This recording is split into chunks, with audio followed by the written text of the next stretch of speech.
the reason we're doing this is not for the other person's sake, it's for you. And it's changing, all it's doing is changing the way neurons are connecting in your brain and the chemistry that's in your own brain and body.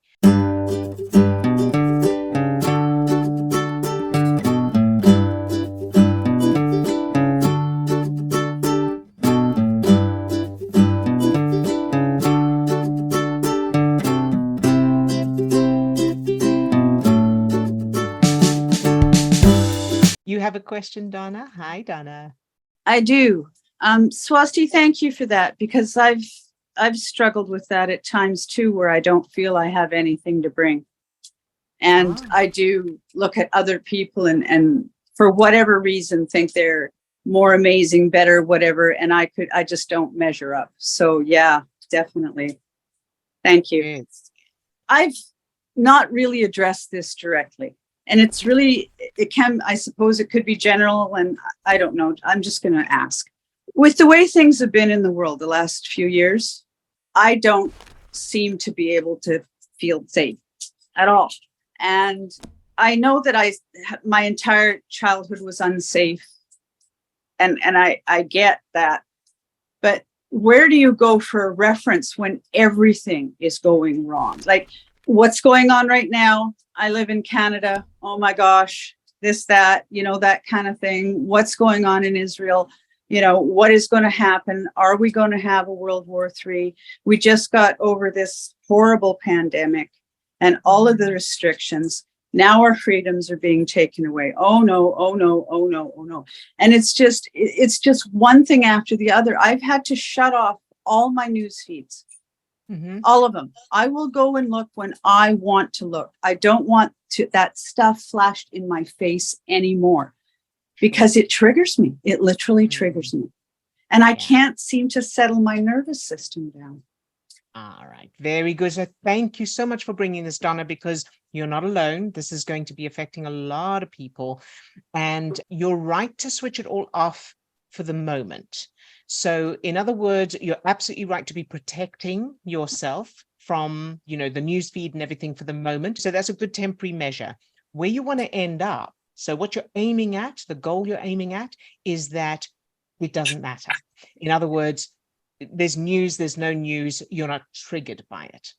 So I like to answer the logic first, and the logic of it is, so there's a couple of pieces actually. In the first instance, where you are right now, where you're living and your surroundings and everything, are you physically safe? Yes.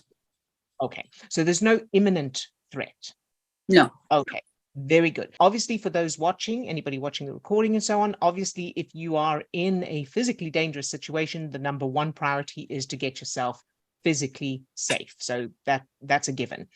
Now, beyond that, if one can do something about what's going on in the world or wherever you are, fantastic, do that. So if there's actions you can take or volunteering or any kind of contributions, that kind of thing, that's great. Then you can do something and, obviously make sure you're in a calm, strategic state for making those decisions and taking those actions, not that you're triggered. If you can't do anything about something, so like there's a lot of world events that are beyond our control, then you want to recognize, okay, there's nothing I can do about that. So sitting looking at it is not going to do anything. It's not going to contribute. It's not going to save the people. It's not going to make any difference. But what it is doing in the meantime is keeping me filled with stress chemicals and affecting and impacting my life, right? Now, what's very important while we're answering the logic here, what's very, very important to keep bearing in mind, keep reminding yourself of, is that it is perfectly natural to be doing it. The reason we do that is because the brain is fixated with what it sees as danger. So even though, for example, what's going on in Israel is on the other side of the world for us, to the brain, it's right here. And it's happening right now in our space, and we're going to die. So that's why, because there's no spatial understanding, there's no time, there's no difference between reality and imagination, all of that. So the unconscious part of your brain, as you think about what's happening there, or you hear the news or whatever it is, The unconscious part of your brain is going, I'm in danger right this minute. I'm in the middle of it right now, and I have to do something. And so it's pumping those stress chemicals into your system. Now, the conscious mind gets on board, because the conscious mind goes, I know that it's in Israel. I know it's not here. So therefore, there must be a real reason for this danger. Oh, Does that make sense? So the conscious mind's job is to find reasons for what you're feeling. So the fear is coming from the unconscious part of the brain not knowing that it's not real. It's like when you watch a movie, when you watch a scary movie, the unconscious part of your brain, it thinks you're in danger right now, thinks that what you're watching is real and you're in the middle of it. But the difference there is that your conscious mind is going, it's just a movie. I know it's just a movie. Here I'm sitting in the movie theater or in front of the TV. But with these kinds of things, with the world events and anything else, the conscious mind is going, oh yeah, because if that happens, then that, and then, and it keeps coming up with all these extra reasons and justifications for the fear. Does that make sense? yes, it does. Yes, it does. So, But it just reminded me too of the fact that the subconscious, it doesn't know the time, it doesn't know the place, it doesn't know anything at all. And I'd forgotten about that. yeah. So and it helps to keep reminding yourself of that and going, it's okay. So it's like having a little child who's terrified of the dark or thinks there's monsters under the bed, and then you want to reassure that child and go, I call it the okay. little liar. Oh, okay. I call it the little liar because that's exactly what it's been. Well, and I would change the word liar. Okay. Because saying the little liar is judgmental of No, the child, that's and the true. child is not deliberately lying. She's genuinely terrified. Oh, that's coming from another reference. Got it. Okay. Fair enough. Yeah. Yeah. So it's the little one who's just terrified of the dark. Bless her heart, and she's genuinely terrified. Yeah. So because to lie, you have to know that you're not telling the truth. That's right. And the brain Otherwise, doesn't know that it's not telling the truth, just like the little girl didn't know. Exactly, spot on. So what you want to do then is reassure the child, it's okay, sweetie. Everything's okay. There's no monsters. Let's look under the bed. There's nothing there. You're safe. That kind of thing. That's a way to speak to yourself. So using the logic, you're not in danger. And what you're feeling so as you think about those world events and all the different things that you're worried about, pulling back a little bit into observer mode and reminding yourself, oh yeah, what I'm feeling, this fear, this worry, and all of that is just chemicals. And it's only because the unconscious part of my brain thinks I'm in the middle of all of that right now, but I'm not. And so what I'm feeling is like what I feel when I watch a scary movie. Because when you watch a scary movie, you still feel the fear. It's very real, but you're not in actual danger. So keep reminding yourself of that. And then recognize that the conscious mind is going to try and find reasons, and we will come up with plenty of reasons for why we're all in danger and all of that. However, if you look at your life right now, there are more things good than there are bad, if you were to really look at it. And so, you're not in a war zone this right now.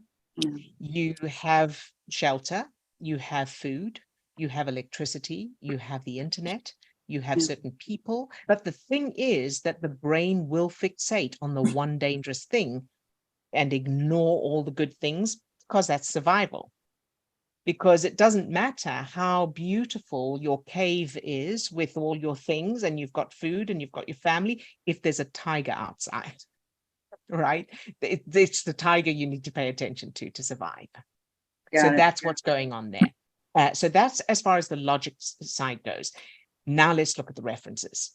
So first of all, as you think of all the world events that you're thinking of, the things in the news and all the things going on, if you were to drill down to the foundation feeling there, what is it? What would that be? Suffering. Suffering? Mm-hmm. Okay. And so other people suffering or you're suffering? Suffering, torture. Like Pain, physical and emotional pain. Okay. So if we were taking all of that as a thing, let's put it in a box. Okay. So all the suffering, all the pain, all of that, we're putting it in a wooden box with a lock for the moment. Okay. And so we're not going to think about the details. We're just putting it in a box. And now I want to ask you, what does all of that mean for you, that this exists? So there's suffering, there's all of that that's in the box. And what does it mean? It really holds me back from doing things. Mm-hmm. Okay. It stifles. I don't know how, but it somehow stifles who I am. Yeah. Okay. And so if you were to think of like just letting it go and getting on with your life, in what way is it stopping you? Where does your brain go? I can't do that. Good job. Okay. And what stops you from doing that? So as you're about to do that, what happens exactly? I started looking around like, where's the danger? Where's the danger? Yeah. I can't stop looking because if I don't look, it's going to get me. There you go. That's spot on. So do you see how that's happening even though you're not actually in danger? Yes. So, and that's because it's not the adult you that's doing that. It's the child. The child is still, like you said, your childhood was so unsafe. The child in you is still hypervigilant because if not, she's in danger. Yeah. So I know you've changed a lot of your childhood already. Is there anything still left that pops into your mind that feels like that? Like you have to be vigilant or there's danger? Any sort of chaos. Any sort of chaos. Mm-hmm. Chaos usually came with drinking. Okay. But it got frantic and very frightening when there was more people in the house. Right. Okay. So it's very early reference though. So all I'm seeing is a lot of people and feeling a lot of chaotic energy and anxiety and things like that. Yes, very good. Good job, Donna. So let's grab that scene, however it's represented, Yeah. Whatever's there.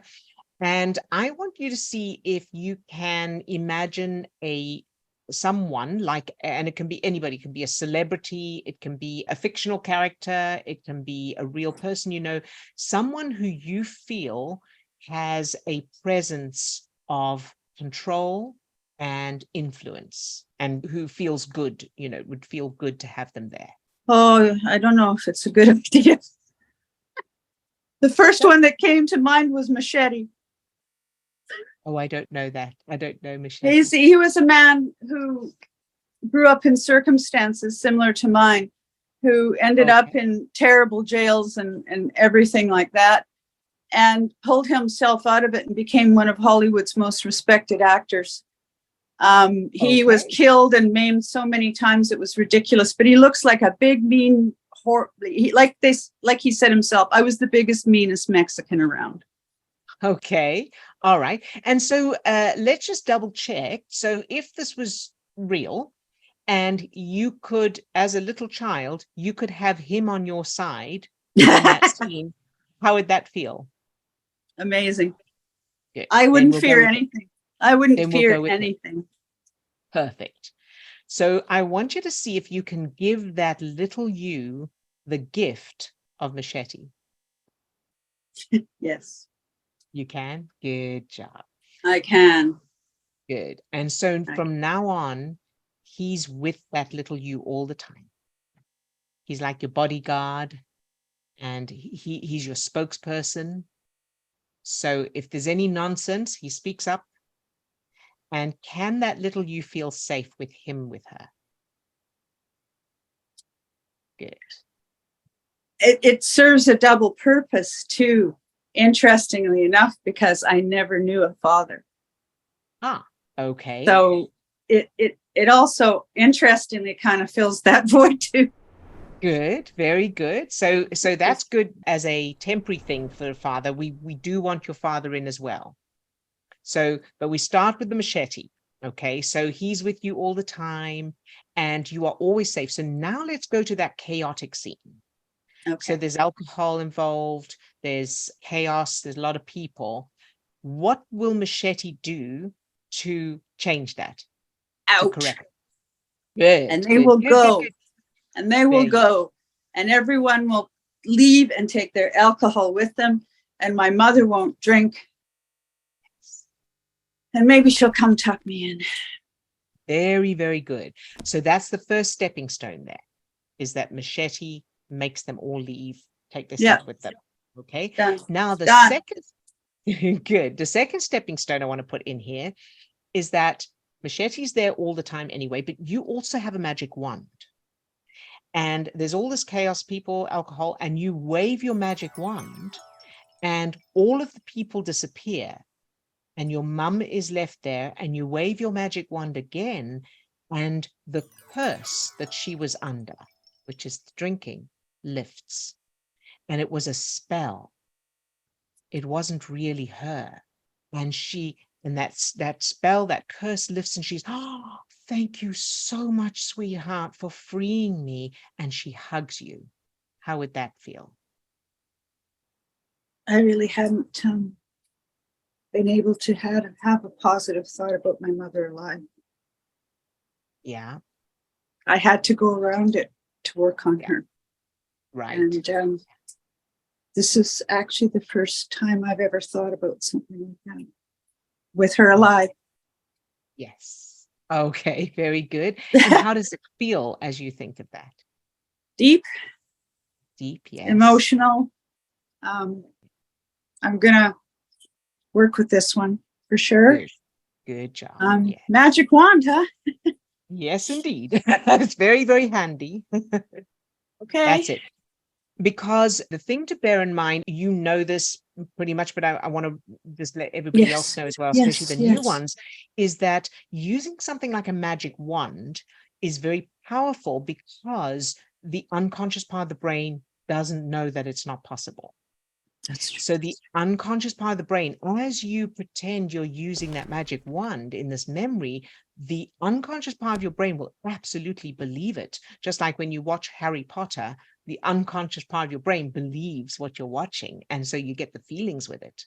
And this is the same. So even though your conscious mind knows what really happened with your mother and what she was really like, and all of that, you can allow the unconscious part of your brain to pretend and believe that she was under a curse and that you had the power to lift that curse.